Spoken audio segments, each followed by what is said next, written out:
Sa Mobile Bible School, tayo'y nagtitipon online.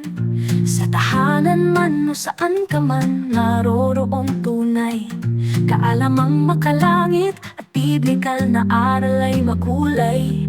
Sa biyaya ng Diyos tayo'y lumalago sa buhay, karunungan at lalim sa pananampalataya. Sa Mobile Bible School, ito'y abot kamay na.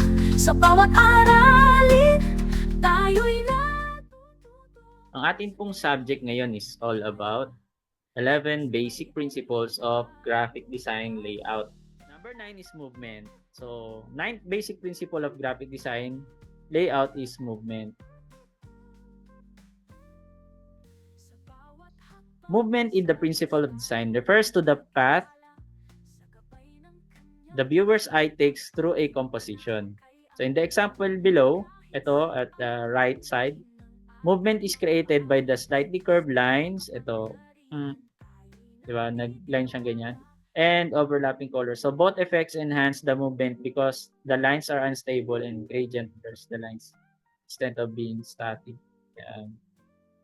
So, makikita natin yung movement niya. I'm sorry. Yung shape, bagamat pare-parehas na shape, alam natin na naging movement niya ito. Na tumama siya sa may isang solid na element or pader o kung ano man yan. Makikita mo na itong line na ito ay stable and tumama yung object and then nag-bounce. Because of this line, nagkaroon ng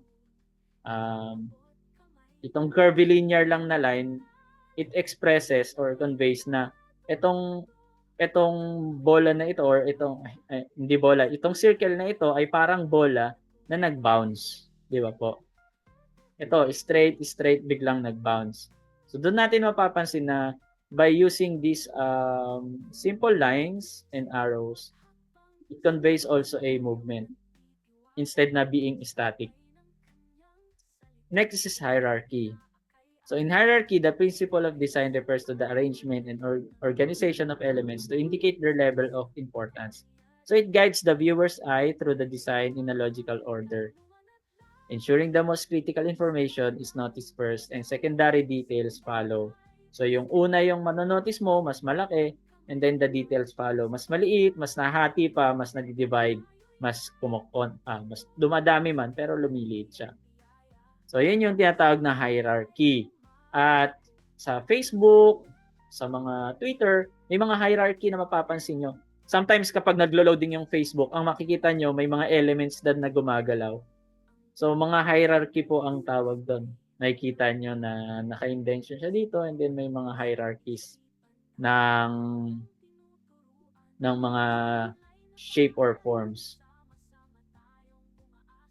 So, these are basic example of hierarchy in design principle, hierarchy in scale. Hierarchy in scale, itong isa, that may focus, di ba? Alam natin na may hierarchy dito, nanliliit man siya, ito malalaki. Hierarchy in color, or in space, or in perspective, mapapansin natin na palaki, paliit, o palayo, palabo. Diba? Perspective, parang naka 3D siya. Hierarchy in color again. Ito, in color. Bagamat, mas malalaki naman ito, mas strong tignan yung maliit. Dito naman, dahil pantay-pantay sila ng kulay, parang ang tawag dito sa isa ay intimidating. Ito naman, parang ang kino-convey nito is secured, ganun, yung maliit. Hierarchy in space. Hierarchy in depth. Makikita natin dito may shadow. Kaya parang mayroon siyang depth, para siyang 3D na may mas malalim or umangat ng konti ito. Or hierarchy in perspective tulad dito sa taas. So, yan yung hierarchies. Hierarchy ang tawag sa kanya. And ito yung example ng mga hierarchy. Yung paggamit ng mga bold letters from big font hanggang paliit. And then yung indentation niya, so may hierarchy ang tawag doon. Pag nag-i-indent pa right side, nagkakaroon siya ng hierarchy. So same here. Dito po, mas angat itong salitang design. Alam natin na mas angat siya. May hierarchy. Using different colors and bolder font, alam natin na mas mataas yung title nito, and then subtitle lang yung nasa baba. Same here. Sa mga magazine, yung hierarchy. Mas malaki ito bagamat nasa background. Ito naman mas strong yung bold niya, yung color niya, pero still alam natin na dahil mas mataas ito at mas malaki siya, yung pinaka-focus.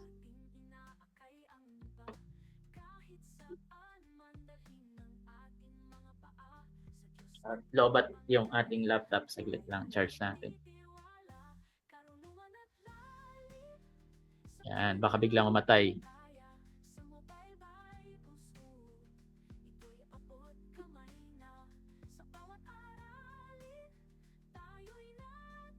Next, ito may mga hierarchy. Ito rin po, may hierarchy, mapapansin natin. Same here and here. So, yun yung mga example ng hierarchies. And last, yung proximity. Ito yung dinagdag ko, or white space. Actually, yung space, pinag-aralan na natin yung sa element. Pero, sa design principle, may mga nilalagay na tinatawag na proximity. What is proximity? Ito yung paggamit ng tinatawag na white space or negative space. Pinag-aralan natin yun sa design elements. Pero para paglaruan natin yung white space na yon, ang tawag naman doon as principle is proximity. Principle, when we begin to place shape together, we create particular relationship between them. Mapansin natin yung relationship nito, progressive or pataas or aligned, walang pasaway, walang rebellious, di ba? So negative space is made to suggest a new visual shape entirely if placed together. 'Di ba? If placed together in just the right proximity, negative space is made suggest a new visual shape. So pag pinag-iwalay natin sila, tapos pinagharap-harap natin itong mga cut na parang bibig ni Pac-Man tulad nito. So nag-iba na lang agad ng interpretation. May gusto na siyang palitawin. 'Di ba? Actually, may lumitaw na isang shape. Ano yung shape na 'yon, 'di ba? Parang mayroong inverted triangle na nabuo. Ayan. O kaya inverted triangle talaga 'yan, ipinatong sa mga circle. Kaya natipwasan yung circle kasi may nag-overlap na triangle. So 'di ba magiging iba yung kanyang interpretation. And here naman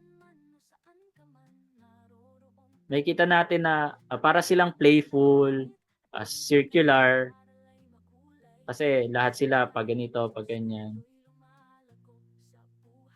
Loop, yun yung mga words na pwedeng mag-describe sa kanya. Kaya importante yung tinatawag na proximity, pag pinaglaruan mo yung mga shape. So if we move them apart ever so slightly, the visual, this visual or this message is lost. Mawawala. Diba? Magkakaroon ng iba't ibang message sa magitan lang ng paglalaro ng mga object according sa kanilang spacing. Ang tawag doon is, again, proximity. So yan. Ito may mga white space dito. Proximity ang tawag diyan kung paano mo siya pinaglaruan. Ito yung mga white space. So meron pang ang tinatawag na macro white space at saka micro white space. Hindi ko na nailagay. So meron din 'yon. I-research na lang natin. Opo, Brother Alan. Allen pala. Inverted triangle nga yung kanina. So yan na yung 11 natin na design principle. Praise the Lord. Natapos natin yung 11 design principle. Nawa ay Natuto po tayo ngayong gabing ito.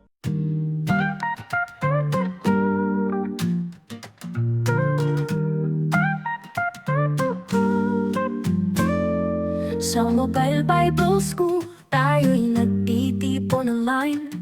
Sa tahanan man o saan ka man, naroroong tunay kaalamang makalangit at biblikal na aral ay makulay. Sa biyaya ng Diyos tayo'y lumalago sa buhay, karunungan at lalim sa pananampalataya. Sa Mobile Bible School, ito'y abot kamay na. Sa bawat aralin, tayo'y natututo sa teolohiya at biyaya. Sabay-sabay ay lumalago tayo.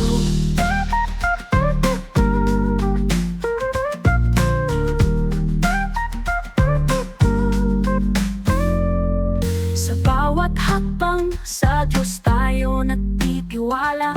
Sa gabay ng Kanyang salita, ating inaakay ang iba.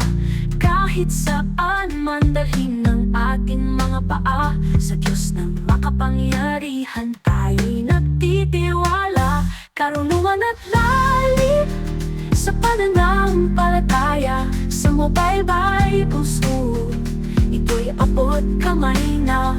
Sa bawat aralin, tayo'y natututo sa teolohiya at biyaya. Sabay-sabay ay lumalago tayo.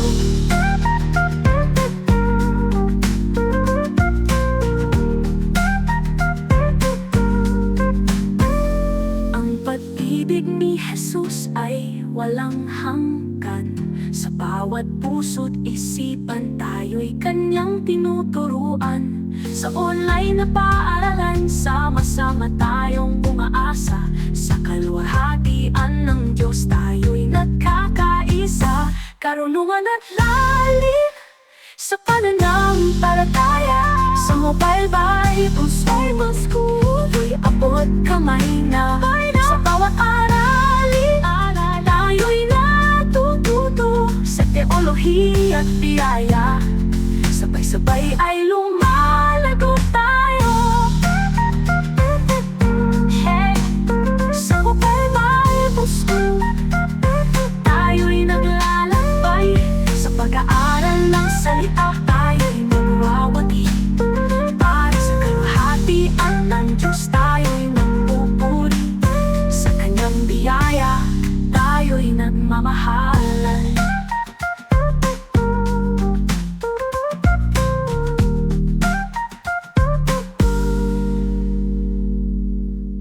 Ang pag-ibig ni Jesus ay walang hanggan. Sa bawat puso't isipan, tayo'y Kanyang tinuturuan. Sa online na paaralan, sama-sama tayong umaasa.